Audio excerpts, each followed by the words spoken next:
মধ্যপ্রাচ্যে ইরান এবং ইসরায়েল আমেরিকার যুদ্ধে এক নতুন টুইস্ট চলে এসেছে মার্কিন ইসরায়েলি হামলায়। নিহত আয়াতুল্লাহ আলী খামেনির পর তার ছেলে মুস্তফা খামেনিকে ঘোষণা করা হয়েছে ইরানের নতুন সুপ্রিম লিডার।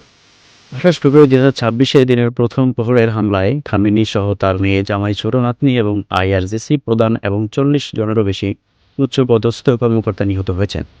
ট্রাম্প প্রশাসন ও ইসরায়েলের লক্ষ্য হচ্ছে মধ্যপ্রাচ্যে একমাত্র আধিপত্য অর্জন করা, ইরানকে দুর্বল করে ইসরায়েলের হাত শক্তিশালী করা।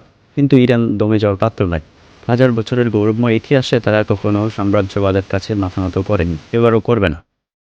আজ ৪ মার্চ ২০২৬ নতুন ব্রেকিং অ্যাসেম্বলি অফ এক্সপার্টের ভার্চুয়াল মিটিংয়ে আয়াতুল্লাহ আলী খামেনির ছেলে মুস্তফা খামেনিকে নির্বাচিত করা হয়েছে নতুন সুপ্রিম লিডার হিসেবে। আইআরজিসির প্রেসারে এই সিদ্ধান্ত নেওয়া হয়েছে। মুস্তফা, যিনি বাবার ছায়ায় থেকে শক্তিশালী লিঙ্ক তৈরি করেছেন আইআরজিসি এর সাথে, এখন প্রতিশোধের নেতৃত্ব দেবেন। তিনি ইতিমধ্যে ঘোষণা করেছেন, আমরা শত্রুদের কাছে ঝুঁকব না।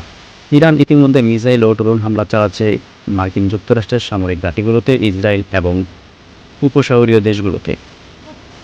আয়াতুল্লাহ আলী খামেনিকে হত্যার পরে আইআরজিসি ঘোষণা দিয়েছে হামলা আরও তীব্র হবে এবং সেই সাথে হুতি বিদ্রোহীরা, হিজবুল্লাহ এবং হামাসও তাদের সাথে যোগ দিবে বলে আশা করা হচ্ছে।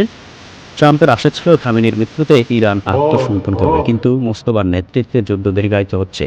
তেলের দাম আকাশ ছোঁয়া, স্টক মার্কেটে ধস। কী হবে পরবর্তীতে?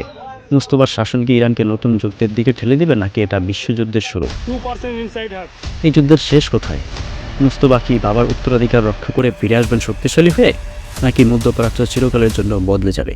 সত্যটা জানতে সাবস্ক্রাইব করুন, লাইক দিন এবং পরের আপডেট মিস করবেন না। কমেন্টে জানিয়ে দিন আপনার মতামত।